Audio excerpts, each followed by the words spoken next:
परम संतोष कह लो, निरात कह लो, सुख कह लो, आत्यंतिक सुख અને दुख की आत्यंतिक निवृत्ति कह लो, ये अपने स्वरूप का धर्म है।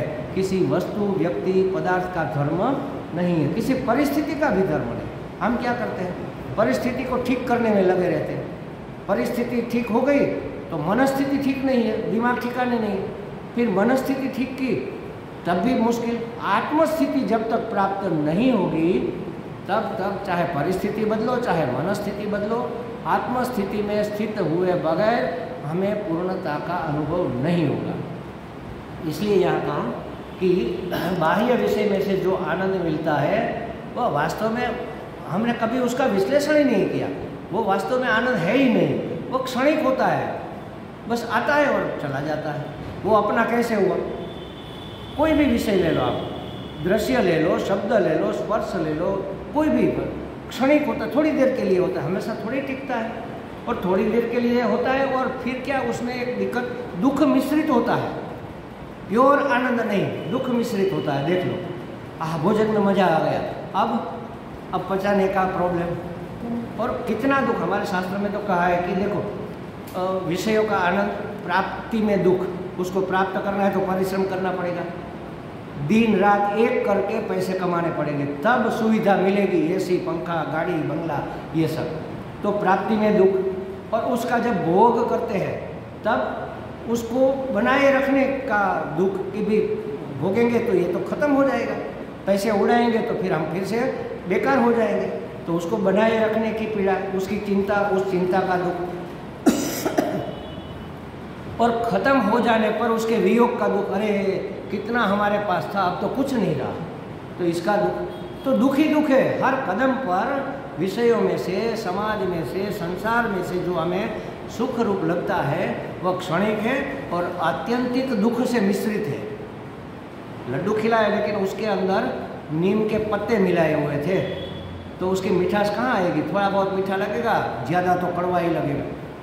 तो सुख तो क्षणिक होता है, दुख बहुत लंबा होता है। प्राप्ति में दुख, भोग के समय दुख, और भोगे जाने के बाद उसका मिट जाना, उसका वियोग हो जाना, उसका भी दुख। तो दुख ही दुख है, खत्म हो जाने पर उसके वियोग का दुख। जबकि पूर्णता का आनंद ऐसा है कि जो एक बार प्राप्त हो जाए फिर कुछ प्राप्त करना बाकी नहीं रह जाता।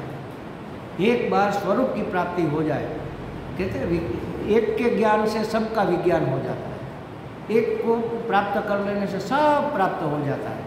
क्या प्राप्त करना है? ब्रह्म।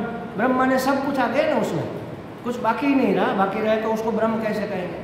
और वह ब्रह्म कौन है? अहम ब्रह्मास्मि, वह ब्रह्म मैं हूँ। बस अपने आप को ही प्राप्त करना है। दौड़ रहे बाहर, भाग रहे, दौड़ धूप कर रहे, अरे भाई यहाँ स्थिर हो जाओ, अब सब छोड़ छाड़ कर अपने आप में समर्पित हो जाओ, तो बात बन गई। बस इतना सा करना है और ज़्यादा कुछ नहीं करना। कहीं जाना नहीं, कहीं आना नहीं, कुछ लेना नहीं, कुछ देना नहीं, न लेना न देना, मग्न रहना, बस यही एक उपाय है। वास्तव में होता क्या है कि काम पुरुषार्थ, तो विषयों के भोग को काम पुरुषार्थ कहते हैं, समझो। उसमें से हमें सुख तो मिलता है लेकिन क्षणिक होता है, अभी हमने देखा। अब हमें और अधिक सुख चाहिए, तो फिर क्या किया हमने? अर्थ पुरुषार्थ, पैसे कमाए। अब हम जब चाहे तब गुलाब जामुन खरीद कर खा सकते हैं, जब चाहे तब हम सिनेमा देखकर खुश हो सकते हैं, जब चाहे हम नए कपड़े पहन सकते हैं। पैसे बहुत कमाए, जब चाहे हम गर्मी को हरा सकते हैं, एसी चालू कर देंगे, ठीक है। वो भी अधिक मिला, लेकिन हमें उतने से संतोष नहीं, हमें तो अधिक चाहिए, उससे भी अधिक। 24 घंटे आप एसी में थोड़े ही बैठे रहोगे, और टॉयलेट में थोड़ा एसी होगा, चलो मच्छर काटेंगे ना, मच्छरदानी में 24 घंटे थोड़ी रहोगे। सभा में बैठे मच्छर काट लिया, क्या करोगे? वहाँ पर थोड़ा ही कुछ आप कर सकते हो। तो सुख तो मिला, अधिक मिला, अब हमें अधिक से अधिक चाहिए, तो हमने किया धर्म पुरुषार्थ। अब काम पुरुषार्थ में क्या था? लेना ही लेना। अर्थ पुरुषार्थ में देना और लेना, पैसे देना, सुख लेना, देना और लेना। अब धर्म पुरुषार्थ में क्या है? देना ही देना, दो, सेवा दो, पैसे दो, दान दो, ताकि हमें सुख मिले, सहायता दो, इसका सुख है। वो लंबा खींचता है। बहुत दान पुण्य किया तो स्वर्ग का सुख मिलेगा, स्वर्ग तक लंबा होगा। सुख मिला, अधिक सुख मिला, अधिक सुख मिला, लेकिन वो भी क्षीणे पुण्य मर्त्य लोके विशंति, वो भी टिकता नहीं है ना, लंबा चलता है, ठीक है, लेकिन हमें तो हमेशा के लिए सुख चाहिए। उसके लिए है मोक्ष पुरुषार्थ। उसमें क्या करना है? पहले में लेना था, दूसरे में देना और लेना था, तीसरा धर्म में देना ही देना था। अब मोक्ष में क्या करना है? न लेना न देना, मगन रहना, बस लेना देना मिट जाना चाहिए। ये चाहिए चाहिए चाहिए, ये पंछी उड़ा दो, फुर चकली उड़ जानी चाहिए, हमें कुछ नहीं चाहिए। क्या कमी है? जो है काफ़ी है, पर्याप्त है, आवश्यकता से अधिक है, और क्या चाहिए? हमारी योग्यता से हजार हजार गुना हमें कृपा करके परमात्मा ने दिया है, तो संतोष ही सबसे बड़ा सुख है। तो कहा कि विवेकपूर्ण ऐसा जब होता है ना, तब वैराग्य, हमें क्या चाहिए? हमें कुछ नहीं चाहिए, इसका नाम है वैराग्य। कुछ नहीं चाहिए माने हमें किसी वस्तु की आवश्यकता से मुक्ति, आवश्यकता रहेगी तब तक हम वैराग्यवान नहीं है। वैराग्य का मतलब ये नहीं है कि सब छोड़ देना, है या नहीं है इसका कोई मतलब ही नहीं, हमें उसकी आवश्यकता नहीं है तो ठीक है, नहीं है और भी ठीक है। मेरी माँ कहती थी, હોય તો તાના માના, ના હોય તો છાના માના, છે તો મજા છે, નથી તો એ મજા છે, तो શું तकलीफ છે? बस ये अगर हो जाए तो न लेना न देना, मगन रहना, वो कभी जाएगा नहीं, वो स्वरूप का सुख है। ऐसा हो जाए उसको कहते हैं वैराग्य। वैराग्य तो हो जाता है, कोई घटना घट जाती है, कोई बेटा मर गया, कोई दादा मर गया, बहुत प्रिय था वो बिछड़ गया, तो अरे इस दुनिया में क्या रखा है, 2 दिन की दुनिया है, कल आज ये गए कल हमें भी जाना है, छोड़ो इस संसार को। बस ये क्षणिक वैराग्य है, श्मशान वैराग्य, ये टिकता नहीं। लेकिन विवेक से जो होता है ना, कि वास्तव में ये तो कुछ है ही नहीं, हम तो धुएं को पकड़ने का प्रयत्न कर रहे हैं, सुख तो अपना स्वरूप है। ऐसा अगर विवेक पूर्वक जो वैराग्य प्राप्त होता है, तो तब मन बाह्य विषयों के आकर्षण से मुक्त हो जाता है। विवेक से जो वैराग्य पैदा होता है, तब मन बाह्य विषय के आकर्षण से मुक्त हो जाता है, यह वास्तविक वैराग्य है। और तब विक्षेप रहित हो गए ऐसे मन में, ऐसे अंतःकरण में यति लोग परम की प्राप्ति कर लेते हैं। वो कर लेते हैं तो करें, हमें क्या?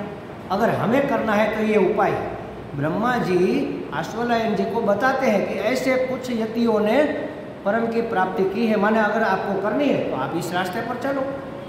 जिस रास्ते पर हम अपने लक्ष्य तक पहुंच सकते हैं वो रास्ता बता रहे हैं कि ऐसा करो तो होगा, मेरे आशीर्वाद तथास्तु कह दिया और आप मुक्त हो जाओगे, नहीं होगा। तो भगवान ने कह दिया होता, अर्जुन तो उसके परम सखा थे, बचपन के मित्र थे, और नारायण थे स्वयं, तो वो तो नर का रूप था, तथास्तु कह देते ना, नहीं कहा। पूरी गीता जी 700 श्लोक सुनाया, ये ज्ञान है, फिर भी मुक्त नहीं हुए। कब हुए? जब उसने अपने आप पर इस ज्ञान को लागू किया, तब कहा कि हाँ महाराज स्मृति लब्धा, अब आप जो कहोगे वही मैं करूँगा, मुझे अपना स्वरूप का पता चल गया। तो करना पड़ेगा, अपने आप नहीं होगा। कैसे, क्या करेंगे? जो यतियों ने किया है उस रास्ते पर हमें चलना, दूर कहीं जाना नहीं है, हर जगह से अपने आप को समेट लो, बटोर लो और अपने आप में स्थापित हो जाओ बस। लेकिन महाराज ऐसा करेंगे तो फिर समाज में हमारी क्या प्रतिष्ठा होगी? अरे समाज तो भ्रम है, यही तो बात हुई। अभी तक उसको तो छोड़ नहीं रहे। कोई किसी का नहीं होता महाराज, कोई माने कोई। आप अपने नहीं हो, दूसरे की क्या बात करें? हम स्वयं अपने नहीं हैं, हम दूसरों के लिए जिए मरे जा रहे हैं। पहले अपने आप को तो प्राप्त करो, अपना तो हो जाओ, फिर दूसरों का होना। जो अपना हो गया वो सबका हो गया, समझ लो। और जब तक हम अपने खुद के नहीं होंगे तब तक हम किसी के नहीं हो सकते। भले ही कह ले कि ये मेरा बेटा मुझे बड़ा प्रिय है, वो है जब तक हमारी आकांक्षा की पूर्ति होती है तब तक। अगर हमारी आकांक्षा के अनुकूल नहीं चलेगा तो पेपर में देखते हैं ना कि ये बेटा हमारा है लेकिन हमारा उससे कोई नाता रिश्ता नहीं है, हमने उसको अपना बेटा मानना छोड़ दिया। क्यों भाई? बड़ी मन्नत करके भगवान से मांगा था और लाड कोड में बड़ा किया था, अब वह हमारे अनुकूल नहीं रहा, अब हमारी प्रतिष्ठा को वो लांछन लगा रहा है, हमारे पैसे बर्बाद कर रहा है, हमें बदनाम कर रहा है, वो हमें नहीं चाहिए। कहाँ गया प्रेम? आपका ही पुत्र है, आपका ही अंश है, इससे बड़ी और क्या चीज़ होती है। सबसे प्रिय तो हम अपने होते हैं, उसके बाद सबसे प्रिय हमारा पुत्र होता है। और पुत्र से भी प्रिय पुत्र को पैदा करने वाली पत्नी वह प्रिय। मानो पुत्र और पत्नी, ऐसा शास्त्र में कई जगह ऐसी घटना आई है कि आपको एक पसंद करना है तो किसको करोगे, बेटे को या बहू को? तो उसने कहा मैं पत्नी को, क्योंकि पत्नी है तो दूसरा पुत्र आएगा, पुत्र रहेगा तो फिर दूसरी पत्नी न भी आए, तो ऐसा माना जाता है। मतलब कहने का यही है कि जब हम अपने आप के नहीं हो पा रहे तो दूसरे के क्या होएंगे। अपने आप को प्राप्त करना, बस यही एक पुरुषार्थ है, तब अमरता की, अमर तत्व की प्राप्ति, पूर्णता की प्राप्ति होगी। यतियों ने ऐसे ही प्राप्त किया है। तो जो समझ चुके हैं कि जगत के पदार्थ के उपभोग से प्राप्त होने वाला सुख आभास मात्र है, भ्रमणा मात्र है, वास्तव में वही सन्यासी है। जिसने ऐसा समझ लिया कि विषयों में से मिलने वाला सुख आभास मात्र है, उसके पीछे अब दौड़ना नहीं है। मृग जल होता है ना, मृग जल, मिराज वाटर, उसके पीछे हिरण इत्यादि पशु दौड़ते हैं। प्यास लगी है पानी पीने के लिए रण में, तो प्यास बढ़ेगी या प्यास बुझेगी? वहाँ पानी तो है ही नहीं, पानी की भ्रमणा है।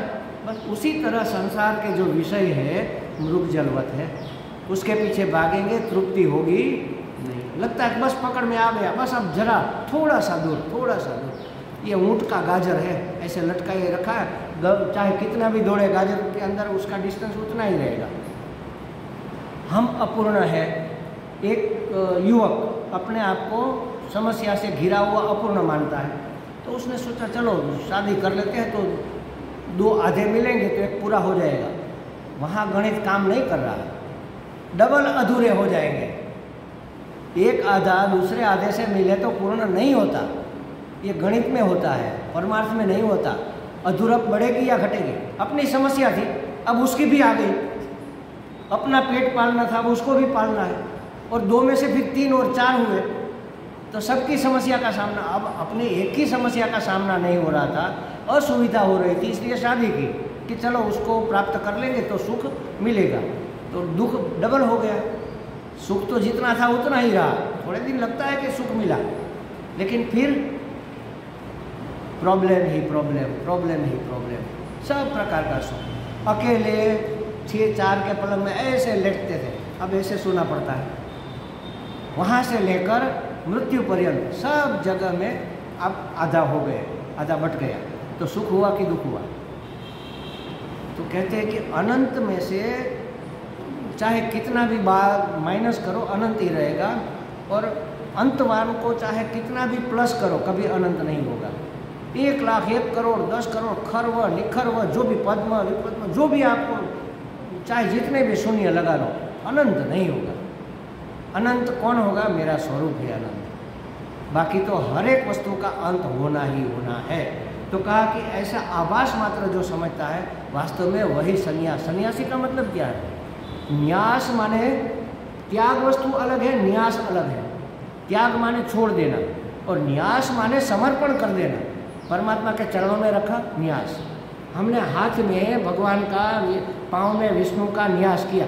गीता जी का पाठ करने पहले न्यास करते हैं ना, हृदय आदि न्यास।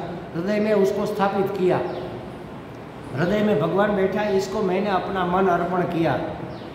वाणी में वाग देवता बैठे हैं, मैंने उसको, ये गीता जी का पाठ उसके द्वारा बोलते हैं, तो उसको हमारा एफर्ट, हमारा प्रयत्न उसको अर्पण किया। न्यास माने त्यागना, छोड़ना तो है, लेकिन अर्पण करना और छोड़ना फर्क है। अर्पण माने सम्मान सहित प्रसन्नता पूर्वक पूज्य भाव के साथ हम रख दे ईश्वर के चरणों में, उसको कहते हैं न्यास। और कैसा न्यास?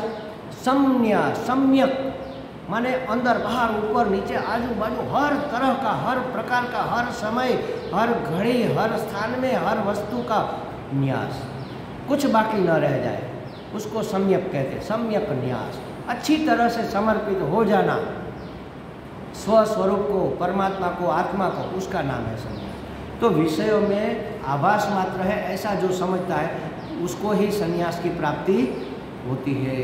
अब हमें सोचना पड़ेगा कि हम वास्तव में कितने सन्यासी हैं, इतने हैं, इतने हैं, इतने हैं, इतने, इतने, इतने, कितने हैं। सोचना पड़ेगा, हर एक सन्यासी को सोचना चाहिए। मैं तो अपने गुरुजी से भी कहता हूँ, एक बार कहा था मैंने कि स्वामी जी आपके 10-12 शिष्य हैं ना, तो उसको बुलाओ सबको, और आप एक प्रवचन दो, फिर एक के बाद एक को मिलने के लिए बुलाओ और पूछो कि जब आपने संन्यास लिया था तब आपके अंदर जो लक्ष्य था उसी की ओर जा रहे हो या इधर उधर हो गए? देखो कितना खिसक गए, कितना फिसल गए, तो क्यों? अब उसका निवारण कैसे हो, आप मार्गदर्शन करो। तो स्वामी जी खुश हुए कि नहीं, हाँ ऐसा करेंगे। बस जैसी ये बात हुई उसी साल कोरोना आ गया। समय हमने तय ये किया था कि स्वामी जी अमेरिका से जब आए तो 2-3 दिन तो वो जेटलैग लगता है ना, तो ज़्यादा कुछ कर नहीं पाते, उस समय में आप ये करो। तो बस उसी समय कोरोना, तो बात रह गई। लेकिन हर एक व्यक्ति को अपने आप से पूछना चाहिए कि मैंने संन्यास क्यों, क्या कमी थी? अगर यही करना था तो संसार में क्या बुरा था? पैसे ही कमाने थे तो संसार में मिल रहा था। पुत्र परिवार बढ़ाना था, मेरा बहुत बड़ा परिवार है, तो परिवार तो था ही आपके पास, वित्त था, परिवार था, सब। तो फिर इस ऐसा का त्याग कहाँ हुआ? अपने आप की प्राप्ति कहाँ हुई? अपने आप को सोचना चाहिए। तो कहा कि भोग सुख की आसक्ति का त्याग हो जाए, वो भगवान के ऊपर छोड़ दे। हम अपने जो प्रारब्ध में है वो आए, कोई डिमांड नहीं। भगवान ने भी कहा है ना, योग क्षेम वहाम्याम, मैं तुम्हारा भरण पोषण करूँगा, लेकिन तुम्हें भूखा नहीं सुलाऊंगा, कुछ खाने को मिल जाएगा। लेकिन हम कहेंगे महाराज हमें तो पिज़्ज़ा चाहिए। भगवान कहते मैंने पिज़्ज़ा का प्रॉमिस नहीं किया, मैंने भोजन का प्रॉमिस किया है कि तुम्हारा पेट भर दूंगा, तुम्हें जितना पोषण चाहिए उतना दूंगा। नहीं महाराज हमें बहुत भूख लगी, आज भोजन नहीं मिला। आज आपको ज़रूरत नहीं थी, वो जानता है, इसलिए नहीं मिला। हमारे चाहने से कुछ नहीं होता, हमारे प्रारब्ध में क्या है, हमारी आवश्यकता क्या है। माँ को पता होता है ना बेटे को कब क्या कितना देना। वो कहेगा मम्मी मुझे वो पूरा सफरजन चाहिए। इतना छोटा सा बच्चा बड़ी मुश्किल से बोल सकता है, और इतना बड़ा सफरजन 500 ग्राम का वो खा सकता है क्या? माँ क्या करेगी कि बेटा ये तेरा है, एक चीर निकाल कर, एक फाँक निकाल कर उसको खिलाएगी। फिर 1 घंटे के बाद दूसरा टुकड़ा खिलाएगी, 1 घंटे के बाद तीसरा टुकड़ा खिलाएगी, शाम तक पूरा सफरजन खिला देगी। लेकिन एक साथ नहीं खिला सकती, उसको पता है कि ये पचा नहीं पाएगा, इसका पेट इतना मजबूत नहीं है। तो उसको पता है ना हमें क्या कब कितना मिलना चाहिए, उसको पता है।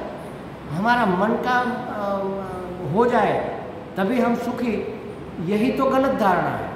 हमारे मन का जब नहीं होता तब उसके मन का होता है, तो और भी अच्छा होगा। हम अपने मन को छोड़ें, बस इसी का नाम संन्यास है। ज्ञान से अतिरिक्त अब किसी चीज़ का मूल्य नहीं रह जाए। किसी प्रकार के विषय भोग सुख बुद्धि जिनमें नहीं है उसका नाम है यति। तो कहते हैं कि वह यति कैसे होते हैं। अब 4थे श्लोक में उस यति की व्याख्या करते हैं। वेदांत, मैं बोलता हूँ आप पीछे पीछे बोलना, मैं बुलाऊंगा आप बाद में। वेदांत विज्ञान सुनिश्चितार्थाः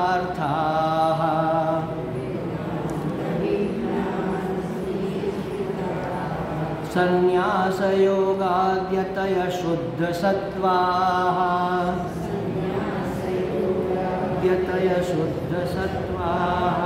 ते ब्रह्मलोकेषु परान्तकाले परामृतात् परिमुच्यन्ति सर्वे।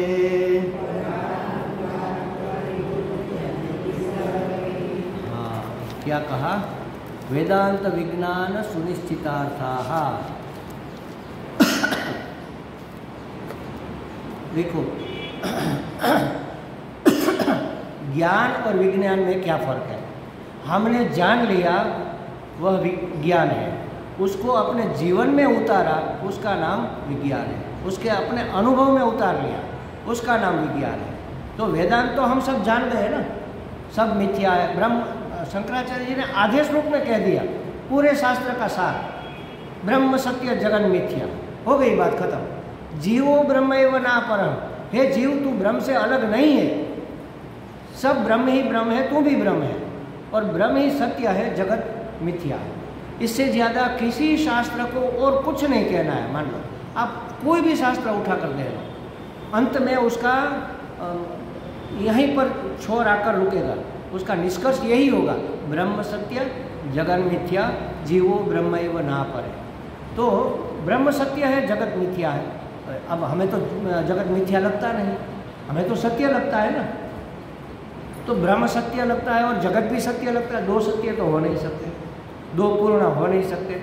अगर दो पूर्ण है तो इसका मतलब एक है, मानो मैं पूर्ण हूँ, आप भी पूर्ण हैं, तो हम दोनों एक ही होने चाहिए। अगर मैं अलग हूँ तो आप इतने तो कम हो गए कि नहीं? आपने पूरे जगत को अपने आप में समाविष्ट कर लिया, ये सब मैं हूँ।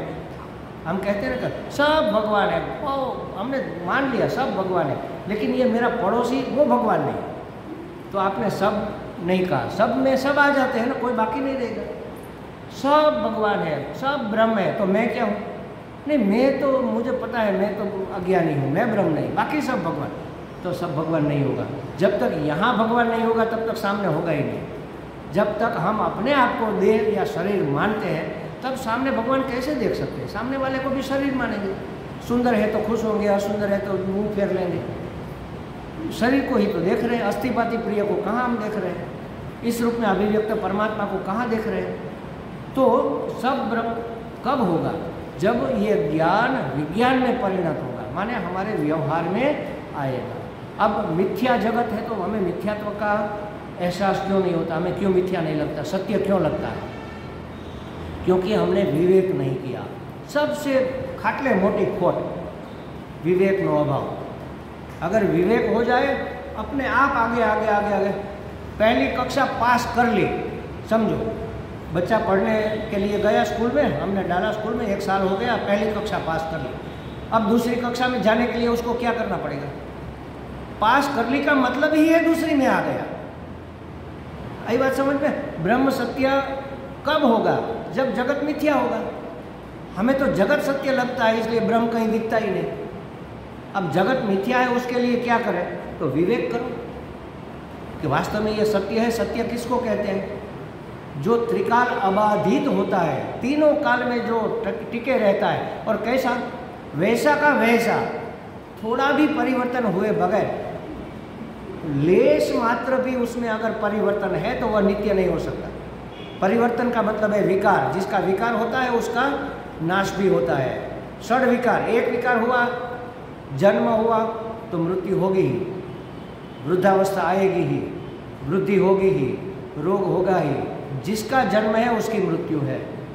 लेकिन जो इस वेश को धारण किया हुआ है, आत्मा जिसको चैतन्य कहो, उसका न तो जन्म है न तो मृत्यु है। ये शरीर मैं नहीं हूँ, ये विवेक होना चाहिए। ये विवेक होगा तो फिर सामने कुछ हमें सत्य नहीं दिखेगा। पहले तो यह सत्य दिख रहा है, इसलिए जगत सत्य दिख रहा है। मिथ्यात्व निश्चय जब तक नहीं होगा तब तक ब्रह्म सत्य नहीं होगा, तब तक ज्ञान विज्ञान में परिणत नहीं होगा। वह ज्ञान बुद्धि में तो रहेगा, वाणी से बहेगा, दृष्टि परिवर्तन नहीं करेगा, हमारा कल्याण नहीं करेगा, परम कल्याण नहीं करेगा, हमारी समस्याओं का समाधान नहीं होगा। लेकिन एक बेनिफिट ही उसमें ये है, भले दूज का चांद है, थोड़ा तो उजाला हुआ। ज्ञान में भी कोई नुकसान नहीं है, फायदा ही। जितना ज्ञान बढ़ेगा, दूज, तीज, चतुर्थी, पंचमी, अष्टमी आधा आधा दिखने लगा। अब पहचान में नहीं आता, कुछ आ रहा है, कोई आ रहा है, बस कौन है? पशु है, पक्षी है, मनुष्य है, पता नहीं। कोई एक साया दिख रहा है अंधेरे में, कुछ आ रहा है। फिर नज़दीक अष्टमी के बाद थोड़ा उजाला और बढ़ा, 10वीं एकादशी हो गई, हाँ है मनुष्य। अब द्वादशी हुई, अरे ये तो पुरुष है। अब त्रयोदशी हुई, अरे ये तो हमारे वीनू भाई जी है, पहचान में आ गए। और पूर्णिमा को तो सब दिख गया, वो तो दिखे, आसपास का भी सब उजाला हो। बस ज्ञान थोड़ा थोड़ा बढ़ेगा, धीरे धीरे उजाला तो होगा ही, नहीं होगा ऐसा नहीं। फिर वो अमल में भी आएगा, अपने आप वो असर करेगा। अंधेरे में चाहे आप शक्कर खाओ या उजाले में खाओ, मीठा तो लगेगा ही। अभी हमें विज्ञान नहीं हुआ है, लेकिन उसका फ़ायदा तो शुरू हो ही जाएगा। ये हमारे लिए आशीर्वाद रूप है, भगवान की कृपा है ये। इसके विषय में विस्तार से हम कल से शुरू करेंगे। ओम पूर्णमदः पूर्णमिदं पूर्णात् पूर्णमुदच्यते पूर्णस्य पूर्णमादाय पूर्णमेवावशिष्यते। ओम शांति शांति शांति। हरि ओम। श्री गुरुभ्यो नमः। हरि ओम।